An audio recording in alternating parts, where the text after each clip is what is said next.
Welcome to The Plant Report, a radio show that educates about the green world one plant at a time.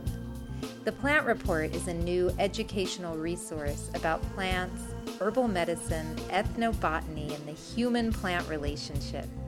Listen to our podcast, read our blog, watch our videos, and learn from experts and the plants. The Plant Report is a project of Sustainable World Radio and is hosted by Jill Cloutier. Thanks for listening to The Plant Report because every plant has a story. Our guest today is farmer, educator, and author Ken Love. Ken is the executive director of the Hawaiian Tropical Fruit Growers, and Ken specializes in tropical fruit horticulture, growing over 200 types of exotic fruits on his farm on the Big Island of Hawaii. Welcome to the Plant Report, Ken Love. Thanks very much. Ken and I will be talking about loquats today. Can you tell our listeners the Latin name of this plant?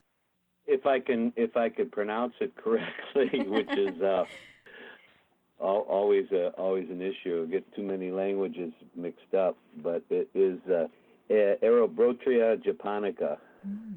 Where are loquats native to? And I know that you've studied them for many years. And can you tell us what inspired you to devote your time and energy to loquats? Well, after World War II, they when there was no foliage left in Tokyo after the bombings there, they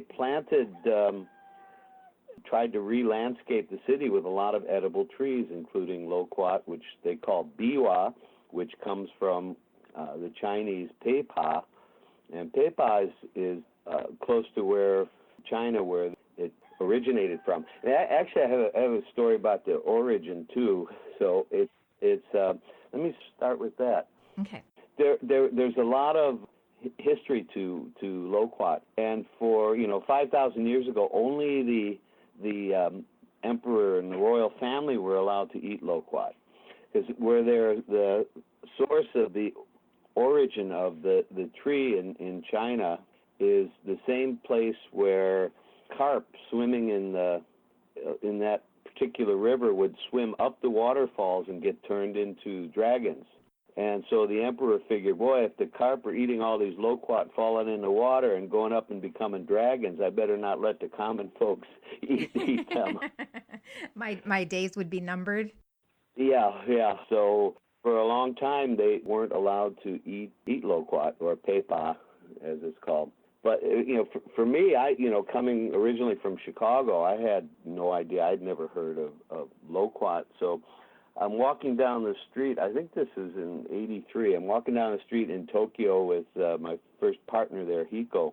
And we're just walking and talking, and he reaches up into this tree, grabs this yellow thing, and starts eating it. And, oh, God, so good, oishi. And I said, what the heck is it? Oh, it's a biwa. Biwa. What is biwa? And I never heard of it at all. And I ate one and I got hooked. I mean, literally hooked. So.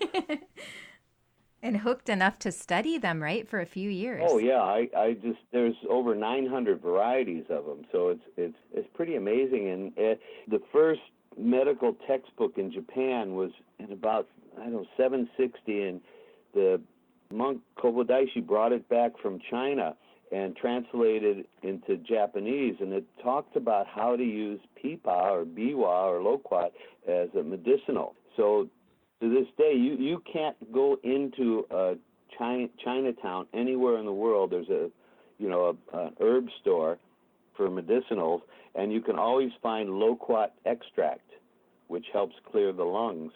Which would be a great thing with the fires going on here in our area. Yeah, for you guys, it would actually here too, with the bog and the volcano always going off. But yeah, it's great. I mean, it's used for asthma and all sorts of things. The leaves of loquat make a fantastic tea. I mean, they've been making this tea for 5,000 years, and it's still kind of, I could say, weirds me out. I mean, you put these green leaves in boiling water, and the water turns golden. Oh, wow. And it's a delicious tea. And I've heard, too, that there's a active ingredient in loquat from a friend that I know who's an herbalist who got very excited. She said many people don't know about the medicinal qualities of the leaves. And she said it's really good for hiccups and quieting your cough and kind of anti-inflammatory, helping the lungs relax. Yeah, exactly. And they've been doing it for, at least 5,000 years, I think, is just far enough for me to go back. That's amazing. And so loquat made its way around the world. Do you have any thing you could share with our listeners about that? Yeah, actually in 1699, there was a Captain Rourke who found it in China and took it back to Spain. And Spain's one of the largest exporters now of loquat, or the largest producer of loquat, followed by China and Japan. There's really a name for it in just about every language except English. So I think Nispiro and Nespola and Pipa and Biwa and I think sometimes they call it Japanese plum or some goofy name in English, but it's not applicable at all. So we just use the one Chinese name, loquat. Mm-hmm. And you know what I notice here, at least in California, is that I'll be out walking around just in neighborhoods and there are loquat trees just filled to the brim, overflowing with fruit, and no one picks them and eats them. Yeah, I think it's one of those things that they've lost the art of learning how to do with it. Now, Chef Ernie Miller in L.A., he's done a lot with it. In fact, we had the Hollywood Orchard Project up Beechwood Canyon, and we've collected loquat, and they've had a pop-up kitchen there and do a lot of things with loquat. And it's really considered the first sign of spring in Japan, and so that's kind of a spring event for the Hollywood Kitchen Project. And I can understand why it's a sign of spring, too, because I remember in college studying at the library, and this was in California, and smelling this gorgeous fragrance across the campus, and I tracked it down, and it was loquat trees. Yeah. I mean, I think there's a great honey from it that I forget if it's Bermuda or the Bahamas. I think it's Bermuda where they make honey with it, there and Italy. Tell us a bit about what these plants like, where they like to grow, what they need to be healthy and productive. It's usually to get really high quality loquat, like they market in Japan, where you have 12 fruit in a box for $50. It requires some work. First, in terms of keeping the tree open, through pruning. Usually, with the new shoots, there's 3 or more that come up, and you just cut out the middle ones and leave the top and the bottom, or just the bottom stem. Now, these shoots are they grow pretty quick, so they could be a foot long already. And that's what flowers and fruits the following year. But we prune it so that it's growing out and sideways rather than straight up into a tree, unless you want it for a shade tree, which is possible, but then you're kind of wasting the fruit on it. So there's other things I would have for shade rather than loquat, because we like to eat them, and we make a lot of. Actually, my wife makes great loquat chutney with it, which is really spectacular. It sounds delicious. Do loquats need a lot of water? Are they? What climates are they found? They're pretty tolerant of just about everything. It's really a subtropical. So, I mean, Hawaii is almost too hot for them, which is why, the Mediterranean climate and that part of China, which mimics that climate, does really well for them. So usually, you get this huge, it's kind of shaped like a Christmas tree of flowers, and we cut out the middle of the flower and just leave the 3 bottom panicles, and then each one of those will form 4 or 5 fruit, and we usually break off the small green fruit and only leave 3 fruit on a stem, and so those in turn become much larger than the normal loquat that you'd see in the wild. I mean, almost 80 to 100 grams, almost baseball or tennis ball size, but pretty close sometimes. Wow, because the ones I've seen have been very small, like really tiny. So you can these are pretty big. Where I've had them where I could only hold 2 of them in my hand. They were so big. Amazing. And so you don't need a specific variety to get that big. You just have to prune it. Some varieties will get. There's one from Australia called Herd's Mammoth. We've done it with Gold Nugget, which is a California one, and Big Jim, Jim Netzel from Southern California, has one. And then in Japan, there's the largest one called Obusa, and they have Obusa, Mizuho, Tanaka, Fusahime, Fusahikari, a lot of different varieties there. A couple new ones. In fact, this friend of mine, Dr. Yahata, developed one called Kibo, which is actually seedless. Wow. I would love to get that, but it's still owned by the government and hasn't been released yet. But it has like a little core, like an apple would. But we're talking about it's not apple size, but that's huge. I don't know what to compare it to. Way bigger than a golf ball and almost tennis ball size. And the loquat too, for those who haven't had it, oftentimes the seeds, at least in the ones I've had, the smaller size, take up a lot of the fruit. They're gorgeous seeds, but yeah.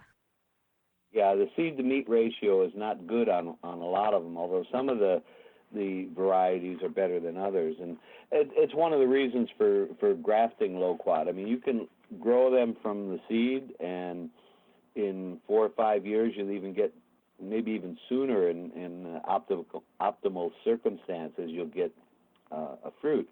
But it won't necessarily be as good as the parent. So loquat trees are usually grafted. Okay, good to know. I remember when I worked at a yoga center many years ago, and I would sit outside during loquat season. My friend had a tree and eat them, and I threw the seeds into this little patch of ground. I think every seed sprouted. Everyone was like, what is that? Yeah, they, where I miss some of the fruit, they've all come up. And so we've also, because we like the tea so much, that we've also kind of look for ones with larger leaves and graft that for the leaf rather than the fruit. Interesting. I know it's such an unusual plant, but not worldwide, just in the States. It seems like people don't know about loquats. For those who have never tried one, how would you describe the fruit, taste, flavor? Boy, that's a tough one. Some people call it kind of apricot-y, I guess, but it's pretty unique. I mean, you get hints of orange. I mean, actually, what I should say is that loquat are kind of unique in how they form, because they go from green to yellow and then to orange when the sugars come out. So you really have to kind of watch them, because that's when the birds will go for them too. They'll wait until they just start to turn orange, and then they'll whack them. I've seen crows come down in Japan and grab the fruit out of people's hands, which is like, what? Yeah. So, wait a minute. They have a crow problem there. But, healthy crows, though. Really healthy crows with good lungs. Or I guess that's the leaf. Absolutely. You know, it's really hard with any of the tropical and a lot of the subtropical fruit to describe the flavor, because there's no really conventional fruit that everybody knows. You know, it doesn't taste like orange, banana, or apple. So it's like trying to describe something like japonica, which is, you could say it's kind of like a Concord grape and a little bit of cherry mixed in, but until you try it, it's really hard to. So everybody should just come visit Hawaii and try all this stuff. I know, it's true. And you're growing so many things on your farm.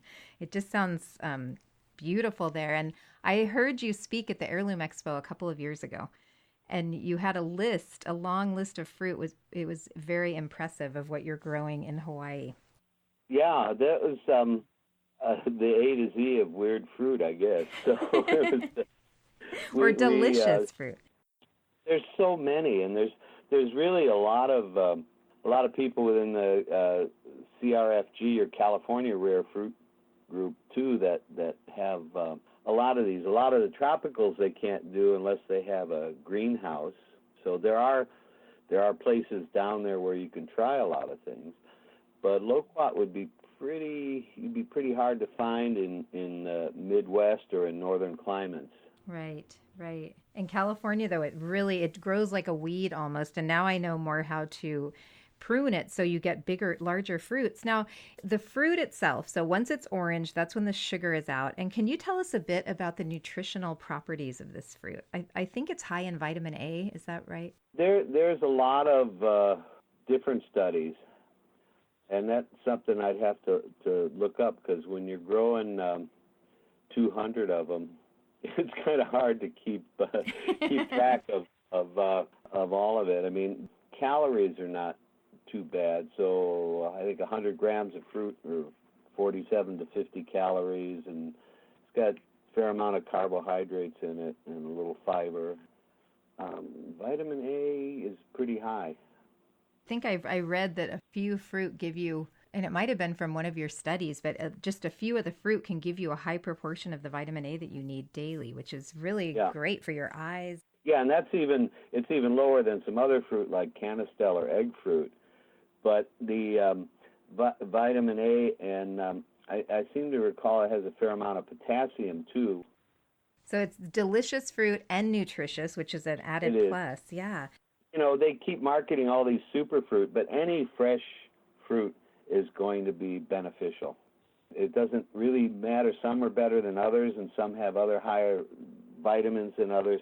Some have unique combinations of amino acids, so like abiu, for example. So all of the fruit really has a kind of its own unique quality in terms of nutrition or vitamins that it gives the body.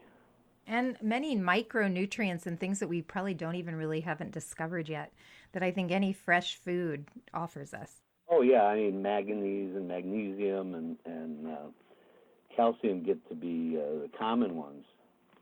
And, you know, it also has selenium and zinc and phosphorus. So they're pretty, I think overall it's a pretty remarkable fruit. And it certainly has a history of people enjoying it for a long, long time. What are some of your favorite ways to enjoy loquats? Just off the tree, I guess. But, I mean, jam, jelly, chutney, syrup. I don't eat the skin. Some people don't mind the skin, but it this doesn't do it for me. We've also made juice with it. Ooh. And if you make like a syrup where take a lot of fruit, put a little water in it, and boil it and mash it down, and then strain it, with or without sugar. It depends on the individual fruit, just like as a syrup. So that's really good. We'll use that sometimes to flavor a smoothie. Yeah. And actually, my wife makes fruit breads that I have celiac, so I have to be, there's no wheat allowed in this house, or no gluten, I should say. Mm-hmm. And so she makes like a loquat fruit bread for me, which is just with almond flour, which is yum. It's totally amazing. That is wonderful. Well, yeah, I think you have so many fruits on your farm that you have a wide selection to choose from. That's true. Yes. So anything else you would like our listeners to know about loquats today? I think if you're into grafting or you haven't tried grafting trees, loquat is a good one to practice on. The seedlings do come up fast if you can get, a bunch of small trees, or if you find an old tree somewhere, chances are you'll find a lot of keiki or baby trees underneath it. You can dig up and repot, but it's a good one to practice on for honing the grafting skills for fruit trees. Mm-hmm. It's also I guess in terms of its usage, I mean, there's nothing you can't do with it. So I've seen it, the Chinese restaurant here in Kona, South in Captain Cook, used to make like a loquat chicken stir fry and just put halves of the loquat in when they were cooking. We've seen it used in just so many different ways. And he said it's ancient Chinese recipe. I don't know, but it's just a matter of enjoying them in whichever format you'd like to. I just love picking them. On walks, I see them. It's like, oh my gosh, they're just falling on the ground. So I'll knock on neighbors' doors and say, can I have those? And they're like, can you eat those? It's like, yes, exactly. You can. Yeah, they're not very, and I wonder if the reason that they haven't caught on, at least in the U.S., do they ship well and do they store well, or? Not well. Yeah, actually, as a friend of mine in Taiwan, Dr. Zhao Cheng Shi at the Wufeng Agricultural Center in Taichung, his job for 25 years has been to improve the storage systems for loquat, with relative humidity and temperature, and to find the best way to keep them. So he can store them for 6-8 months now. But otherwise, once they get on the shelf, they deteriorate pretty fast. So one of the ways we found to get around that in Hawaii is that, a lot of times people will go out and they'll harvest fruit, and they'll just put it in a box, stick it in the truck, go to the next tree, put that in a box, stick it in the truck. And by the end of the day or something, those things have been sitting out in the truck. For every, let's say, 30 minutes of those sitting out in the truck, you're losing a day of shelf life. So when we harvest them right in the box into the cooler at the base of the tree. There's a cooler out there. And as soon as you reduce the temperature on any fruit that you harvest, you reduce that respiration, and it increases the longevity and shelf life of anything you pick. So that's there's a good another tip, yeah. called Suriname cherry, which is what we use to really do the tests. And this was in part for Whole Foods here, who wanted to sell this Suriname cherry. And they'd get them shipped in, and they'd last 2-3 days, and they were gone already. So we figured out, well, if you harvested them and get them in the chill immediately, you went from 2-3 days to almost 2 weeks of shelf life. That's from a what huge improvement. Farmers were doing. So there's a lot of that. The post-harvest handling is really crucial, and that also keeps the nutrition, because you're losing a lot of the vitamins as these things deteriorate over time. It's really important then just to grow some of these fruits at home if you have space, and that way you really benefit from the nutritional value. Oh, absolutely. You could also keep it small. I mean, a lot of it is pruning. We look at these mango trees here that are 30, 50, 80 feet tall, loaded with fruit, but nobody can harvest it. Yeah. Japan, you have a mango that is 4 feet tall and about 20 feet by 20 feet wide, and there's 1,000 fruit on it that you just kind of reach out and pick. So a lot of this is in pruning and training the trees as they grow, and not waiting till 5 years, the tree's getting big, we better cut it. No, you should be cutting it the first year and training it the first year. That is a great tip, actually, because I've seen trees like that. There's mulberries in our neighborhood that are probably 25 feet high, and you see the fruit up there, and you can't get them. One. Yeah. But mulberries are like figs. You can train them to go along fences and espalier and all of that thing. So there's that's one we're just starting to get into here, some of these new mulberries. Oh my gosh, what a treat, what a fruit. Yeah, no, it is. I don't know, I feel that way about most fruit. Mm-hmm. It's true, it's hard to pick a favorite. So Ken Love, thank you so much for joining us. And if listeners want to know more about you and your work, where can they find you online? Probably hawaiifruit.net or htfg.org, or just visit South Kona. That sounds really good, especially I want to hop on a plane now and head over there. Away from the fire, yeah. Exactly. Thank you so much. Yeah, of course, sometimes here you get away from the fire there into the volcano here. I'm not sure. I don't know what's worse. Yeah, really. Yeah, it's always something. It's true. Thank you again. This was really fun, and I look forward to talking with you soon. Sounds good. Thanks for listening to The Plant Report. The Plant Report is produced by Jill Cloutier and is a project of Sustainable World Radio. For more podcasts about plants, permaculture and ecology, visit our website, sustainableworldradio.com, and you can also find us on iTunes, Facebook, and Twitter. The Plant Report is created for educational purposes only and is not intended to diagnose, treat, cure, or prevent any health condition. Thanks for listening, and don't forget to thank the plants for everything they do.